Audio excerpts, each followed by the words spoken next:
BMP. Start with the dinosaur.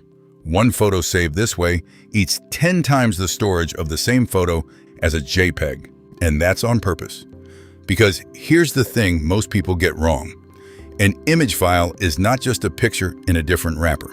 Every image is a grid of tiny colored squares called pixels, and every format in this video is a different answer to the same question. How much quality will you trade for a smaller file? BMP's answer is none. Microsoft built it in the 1980s for the first versions of Windows, and it stores every single pixel exactly as it is, with almost no compression. Nothing gets thrown away, nothing gets approximated. Perfect quality, enormous files. That's why it's almost extinct today.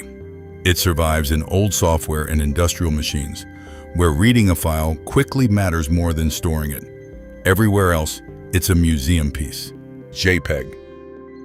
This is the reason your phone can hold 20,000 photos. JPEG arrived in 1992, and it shrinks files by throwing information away. It finds neighboring pixels with almost the same color and makes them identical.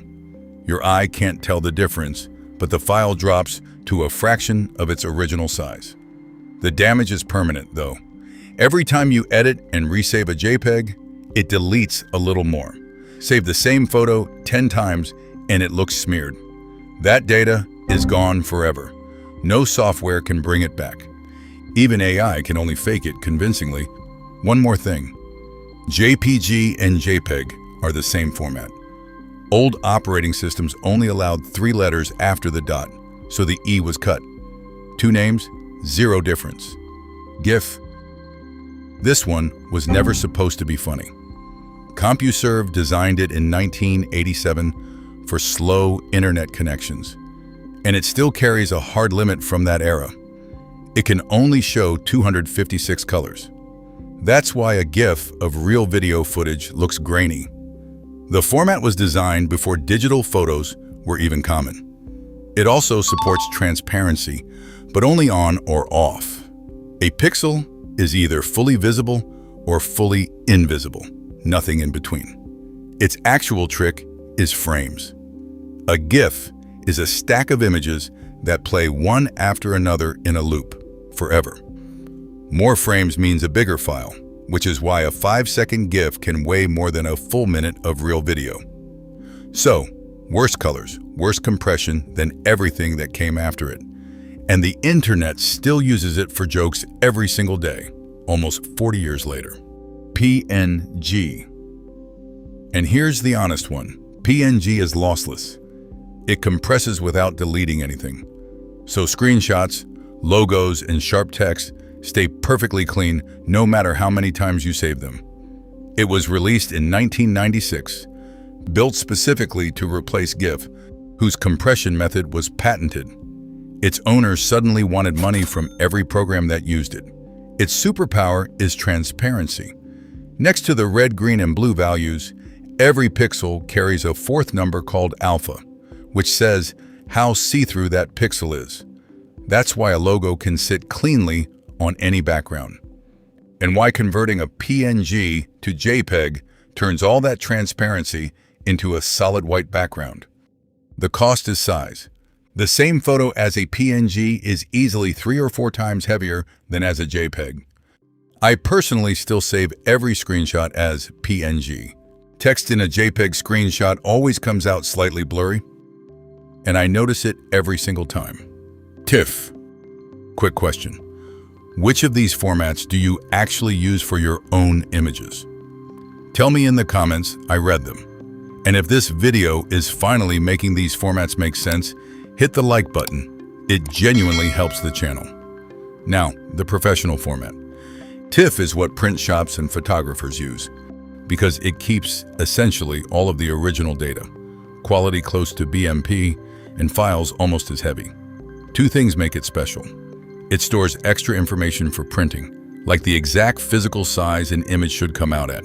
And a single TIFF can hold several images at once, like pages in a document. Scan a 10-page contract and save it as 1 file.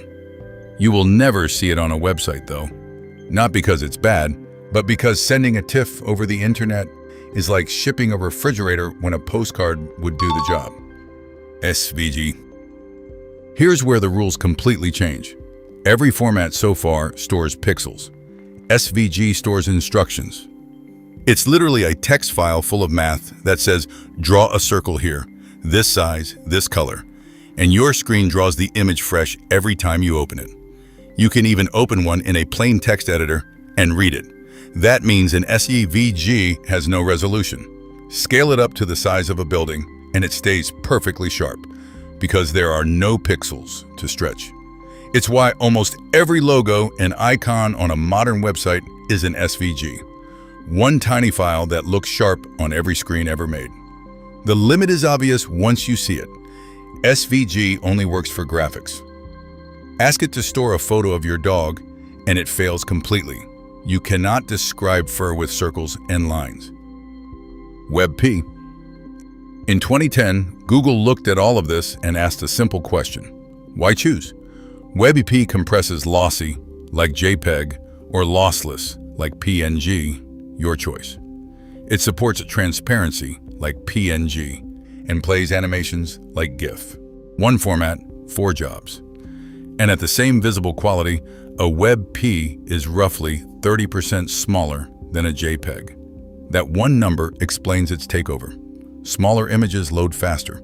Faster websites rank higher on Google, and Google conveniently owns both the format and the search engine. Today, most images you see in a browser are already WebP, even when the website calls them something else. Its weak spot is life outside the browser. Download a WebP to your computer, and some older programs still refuse to open it. The web simply moved faster than your software did, a VIF. And this is the one that ends the story.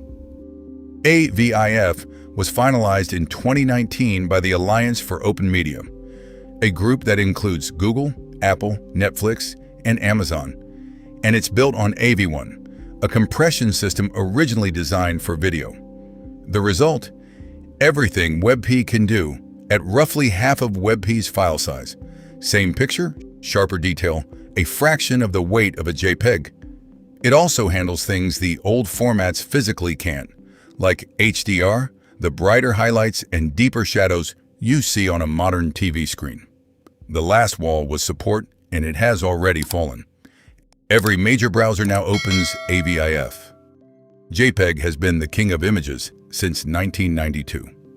This is the first format actually built to take the crown, and the takeover has quietly started.